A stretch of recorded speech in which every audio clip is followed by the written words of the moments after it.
Hey everyone, my name is Sean, and in today's video we are going to be revisiting the Satellarknight archetype. This was a really powerful deck in the base version of Yu-Gi-Oh! Legacy of the Duelist, but it was also one of the most dominant decks in the game back in 2015.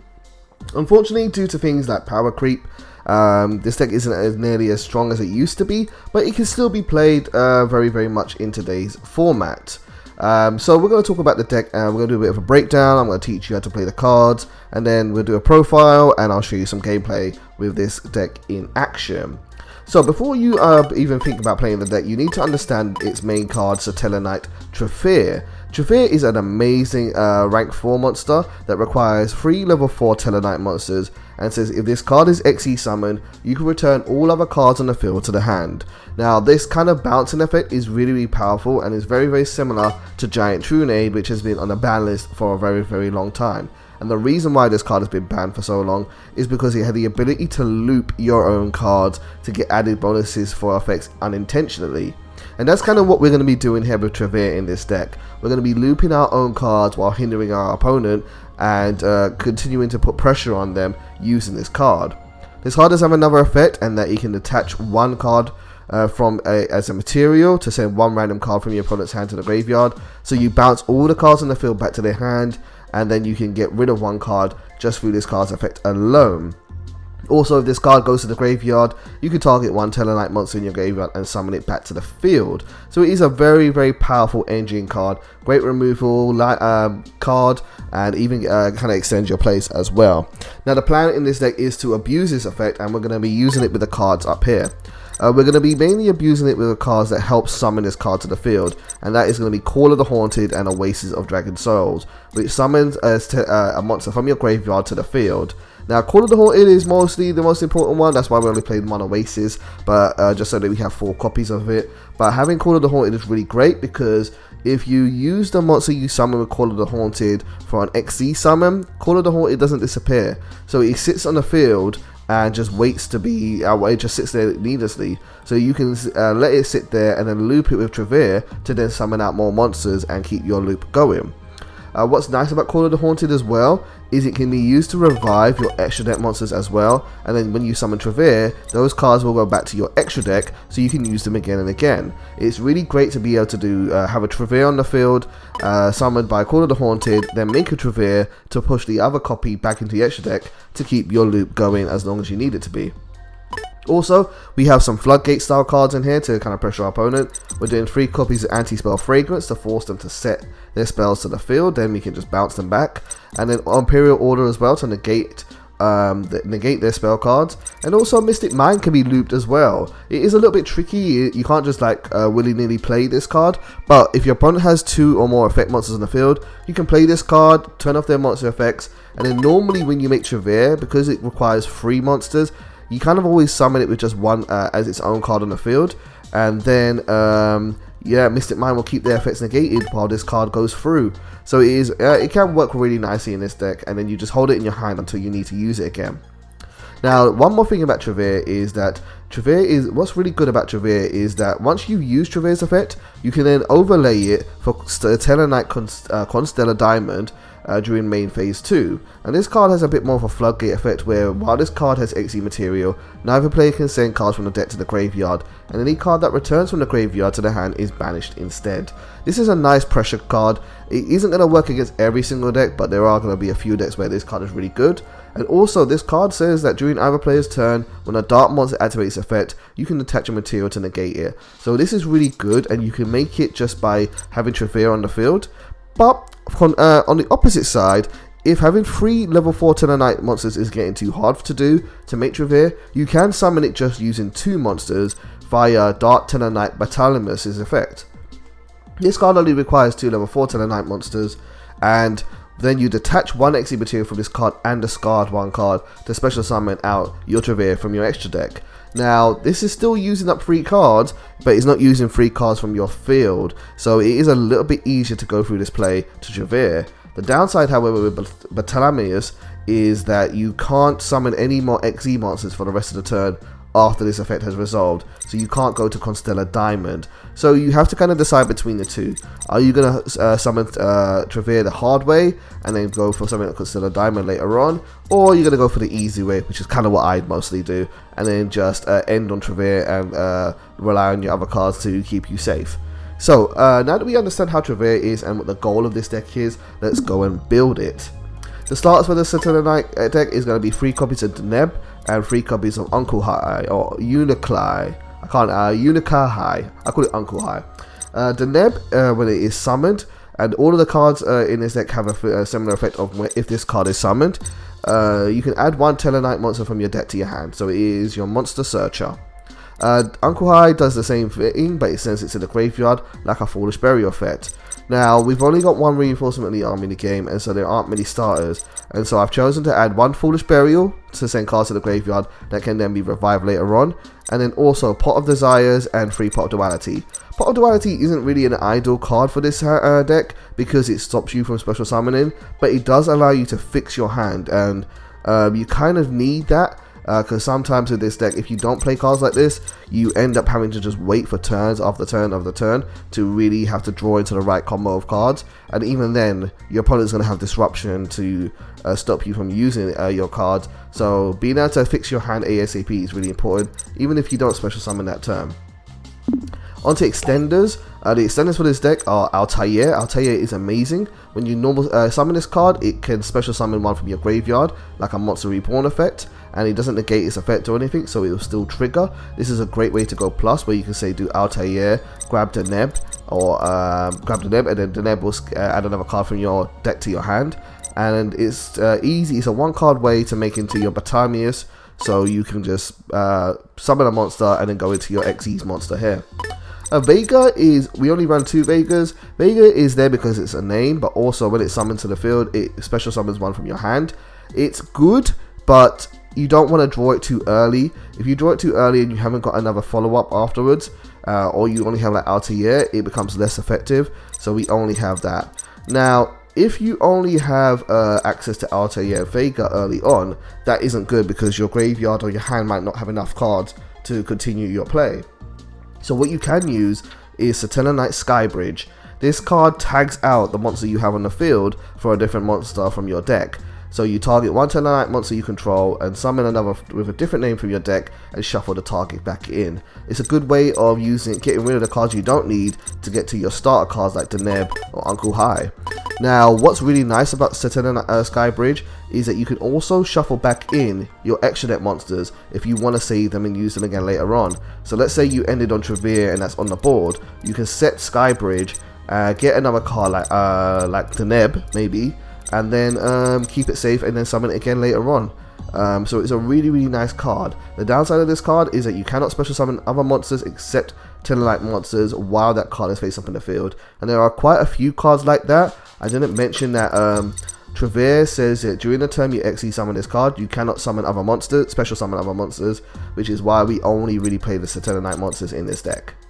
For special summoning from the graveyard, we have 1 Monster Reborn, 3 Call of the Haunted, and 1 Oasis. And that is going to be it for our extenders. Moving on to our defensive cards, we have a 1 copy of Mystic Mine. Well, we've talked about that already. Anti-Spell Fragrance. I'm actually going to want to play 2 of them just for space. 1 Imperial Order, and then we play a lot of counter traps. Satellarknights have their own counter trap in Stellar Nova Alpha. And this card, when a spell or trap card or monster effect is activated, you can send 1 Tellarknight monster you control to the graveyard to negate the activation, and if you do, then draw 1 card. It is a very powerful card to have, and it works really well with cards like Strike or Judgment as well. And so those are your defensive options, but you also have, because we're playing the rank 4 deck, 1 copy of Abyss Dweller and 1 copy of Baguska. Baguska plus say Anti-Spell Fragrance or some counter traps is a really good opening play to kind of slow your opponent down until you get the resources that you need to play the game with. Then we have removal cards. Our removal options for this deck are Castell. We have Tornado Dragon for back row, and then we have Utopia and Utopia the Lightning for getting over big monsters and being able to take out those bigger threats. And that is it. That is the deck. So let's go into what it is altogether. We have 3 Altair, 3 Deneb, 3 Uncle High, 2 Vega, 1 Foolish Burial, 1 Monster Reborn, 1 Mystic Mine, 3 Pot of Desires, 3 Pot of Duality, 1 Reinforcement in the Army, 3 Skybridge, double Anti-Spell, 3 Call of the Haunted, 1 Imperial Order, 1 Oasis, 1 Judgment, 3 Judgment, 3 Strike, and 3 Alpha. I might consider not playing the third Oasis, because I don't know if it actually works the same way as Call of the Haunted does. If you use it for XEs, does it float and stay on the field? If it does, then keep it. If it doesn't, then maybe just put in an extra anti-spell fragrance in. But yeah, that's the deck. Extra deck, we have Dweller, Castell, Triple Batalonius, Utopia, Baguska, Delta Rose. I didn't talk about this card. Okay, so Delta Rose requires 3 level 4 monsters, so it is kind of expensive, so we don't use it very often. While this card has XE materials, your opponent cannot activate effects when you normal summon or special summon. But the main reason why you use this card is once per turn you can attach a material, destroy 1 card on the field. And then if this card is sent from the field to the graveyard, you special summon 1 Satellarknight monster from your hand or deck. It isn't something you really need to use that often, to be honest with you, but it's there as an option. Trevere at 3, 1 Tornado Dragon, Lightning, and double Constellar Diamond. So that's the deck. Let's go into some gameplay now, and we're going to go into a video that I had online for an online ranked duel, and that is this one here. So we are playing online here, and we've opened up with a hand of 1 Uncle High, 1 Skybridge, 1 Deneb, 1 Alpha, and 1 Pot Duality. Opening Deneb is always really good. Uncle High is also really good, but with this current hand, we don't have a way to summon multiple Satellarknight monsters from our hand to the field. So we're going to have to slow the game down a bit, which is fine because we also have Pot of Duality to help us dig. So whenever you have Pot of Duality in your hand, you want to do your mandatory searches or your specific searches first. So we're going to use the Neb, and we're going to go to our main deck, and we're going to grab a copy of Altair because it's the 1 card Trevere. And then we're going to use Pot of Duality. Pot of Duality is going to... Oh, we'll set Stellanova Alpha first. And then we're going to play Pot of Duality to search our deck, see what resources there are.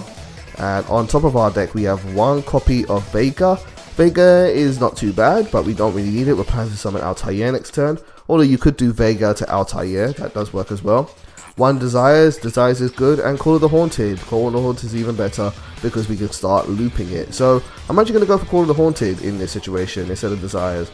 Normally I probably would have gone for Desires to draw 2, but I kind of want the Call of Haunted. That's a specific card, so why wait to search it out at random? We might as well just get it now. So I'm going to set Call of the Haunted, and then I'm going to set Satellarknight Skybridge as well. Because it is a quick play spell card, we can actually use it during our opponent's turn rather than our own turn. So we're going to end and pass to our opponent. This board is pretty good because if our opponent plays something like Lightning Storm, we can protect our board with Stellanova Alpha. With Call of the Haunted, we get rid of our monster, but we can bring it back to the field, triggering Deneb's effect again. So there's a lot we can do with this board. It's definitely not a bad board at all.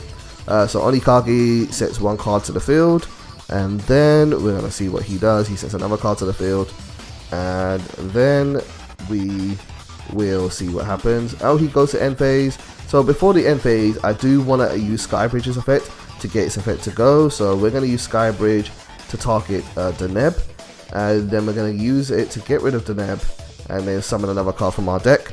Deneb's always the best one to go for because it adds cards to your hand, but in this situation here, I'm going to go for Uncle High, and Uncle High is going to load up our graveyard.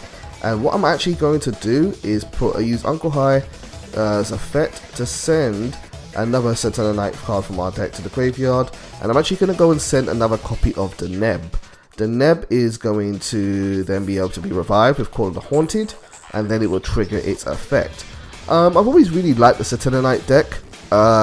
It is the main deck monsters are very simple, whereas the extra deck monsters have a little bit more depth to them, the way they can be used.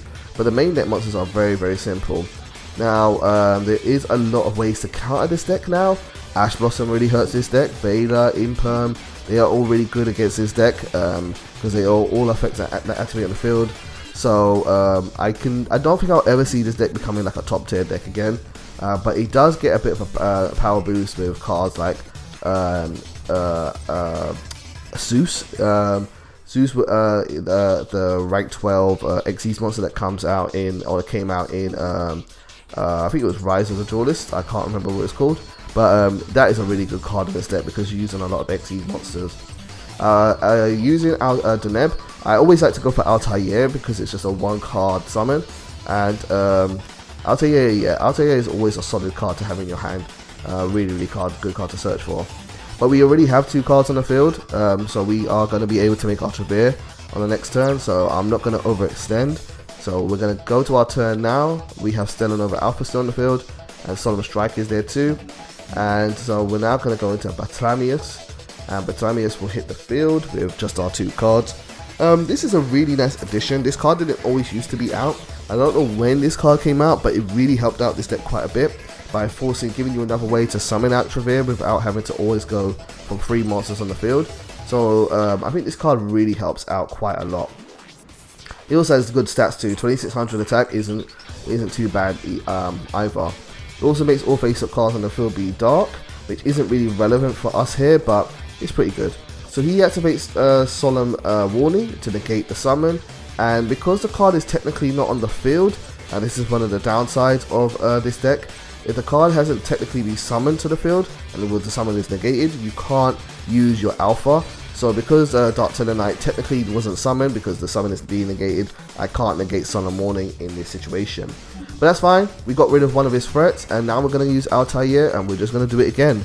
Altair can summon any Tellarknight card in our graveyard, including some of our XE monsters. It can't summon that one, but it can summon our Satellarknight XE monsters, which is pretty nice if you want to loop them. So we're now going to go summon out Deneb.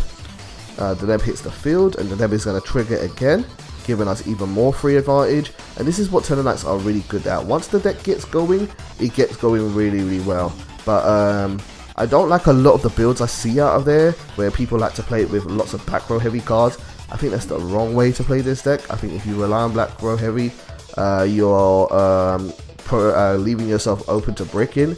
And yeah, sure, things like Pot of Duality or Desires, you might not want to play cards in this deck, but I would rather play that than say sit on cards like Crackdown or Fogblade or that, because yeah, I'd rather have the chance to get more to start my engine rather than just stalled in this day and age, because you never know. There's a lot of back row removal nowadays. There's Lightning Storm, there's Twin Twisters, which are still popular played. You have Cosmic Cyclone in the future. Harpy's Feather Duster comes back. So yeah, I don't think completely focusing on back row is the way to go, but people like to do that, that's their business. So Dark-Tellarknight Batramius hits the field again, and this time it is going to go through. It's not going to get negated. So we're going to detach the Deb. I always like to detach the Deb because it's the best card to summon off Call of the Haunted. And then we're going to get rid of the Uncle High in our hand. Like I said, keeping Altair is always good to keep in your hand. And now we're going to bring out the MVP. Let's summon out Trevere to the field. I've always wondered, I actually don't know the answer to this, but were Satellarknights part of the Yu-Gi-Oh! Zeal story? It might have been. I don't know if there are a certain character's card. I chose Nelson Andrews as my avatar, but I actually don't know what his deck is, or I can't remember. I think he might have been the Galaxy Eyes Duelist, but even that, I can't even actually remember who played that one. So if this was a character's deck, feel free to let me know in the comments down below, because I would like to have that character with their deck. Or was this just a thing that they was released alongside those cards? Either way, I think the archetype is pretty cool. It must have been. They've got Constellas as well, so they've got a lot of attention. So I feel like this has to be a character's deck. Anywho, Trevere bounced everything back on the field, including Call of the Haunted.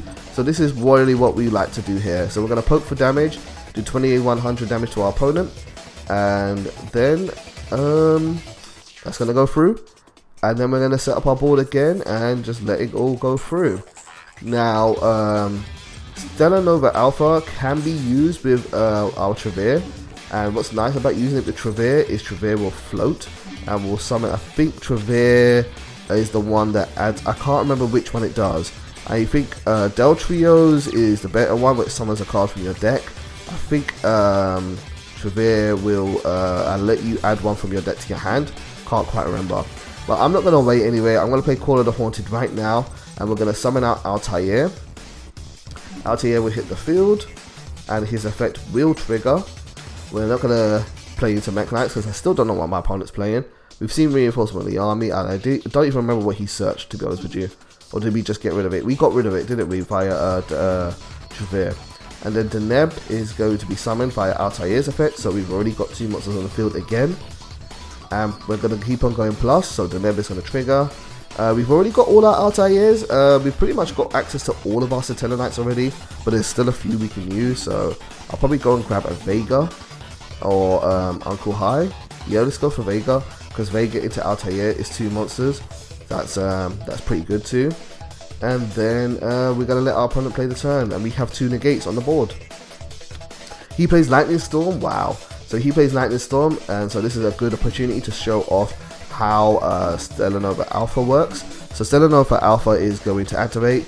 We're going to get rid of one of our cards. So let's get rid of Altair, because it was attached to Call of the Haunted, and our Call of the Haunted will just sit there waiting to be looped. And we will be able to negate his card and draw another card, and we drew into another copy of Solemn Strike. One card that I'm not too sure about with this deck is Imperial Order. I know Imperial Order is an amazing card, it really is. It is a very powerful card, and just shutting off spells is really good. But Imperial Order, when you're playing a control deck, is not a good card to have when you're behind in the game. If you're not able to capitalize with it, then you're just going to be burning through your life points quite a lot, and your opponent will just sit and wait, hold their resources until you're in a better situation. So I thought about not playing Imperial Order and playing just anti-spell, but it is a good counter to things like Lightning Storm, and cards like that are quite popular nowadays. There's so many Go Second decks now, so people really like playing cards like Lightning Storm and Kaijus and stuff. So I've got it in the deck, but it's a bit mixed in my opinion. I had that problem with True Dracos a lot, where in tournaments where I play Imperial Order, my opponent can't do anything, like playing against Sky Striker, but then I couldn't capitalize and win the game either because I just couldn't get to my resources quick enough. It is what it is. It's a ticking time bomb kind of card. Anyway, my opponent is doing 6 Samurai stuff. 6 Samurais, people love 6 Samurais. What a classic deck. Warrior swarm into the field kind of deck, and he is going to summon out legendary 6 Samurai Shien, and we are not going to let Shien sit on the field, because Shien has the effect where once per turn, if your opponent uses a spell or trap card, they can just negate for free. But we're not going to let him summon that to the field. We'll get rid of that with Solemn Strike. And then our board is, his board is pretty much broken. He's got 2 more cards in his hand, but in this situation here, we're in a very favorable situation, and he decides to surrender. I want to just go back to this part here. I'll talk about what I would have done next turn if people are find it helpful. So Solemn Strike has been activated. So what I would have done here in this situation here, I mean, we're basically going to win the game, because I doubt he had any more back row cards. So what we would have done here is I would have probably played Altair, not to use Vega Altair because that's overextending, but just play Altair. Then use Altair and whatever card it summons from the graveyard to make another copy of make the Trevere the hard way, using 3 monsters instead of going through Battalions, and then bounce back the Trevere in our hand, so we still have 2 copies of Trevere in our extra deck, and then attacked. That would have done 2100 damage, and then gone for Constellar Diamond. Now that's of course assuming that he had some kind of back row. Otherwise, I probably could have just summoned the monsters and swung the game. So yeah, the deck has got a lot of depth to it. It is a great control deck. It is really fun to play, and yes, the Satellarknights are still really good. So if you guys like this type of deck, feel free to use this build. As always, guys, thank you very much for watching. I hope you enjoyed it. Sensei, this was for you, man. So I hope you enjoy seeing this build. And for everyone else, I'm currently working through requests. I'm going to put a message about this before this video goes up, but just so you guys know, the shorts that I upload are decks from the tier list that I made, and they're going to carry on for another couple of weeks. But the request list that I'm working through are going to be the main videos, and I'm doing 4 of those a week. So we have already had Shadow Invoke this week. We've already had Ignistas. Here's Satellarknights, and then now I'm going to go work on another one. Not too sure what it's going to be just yet. It depends on what I can find success with. But thank you guys for watching as always. If you've enjoyed this video, let me know. I love reading comments. It makes me so happy to read comments. Feel free to leave a like, subscribe. And if you're on PlayStation 4, feel free to add me, Standby Main. Or if you have a Discord, my name is Sean, versus hashtag 5486. So feel free to add me on Discord. I'm not always available to chat, but if I'm there, shoot me a message. Thank you guys as always for watching. I'll see you soon. Take care.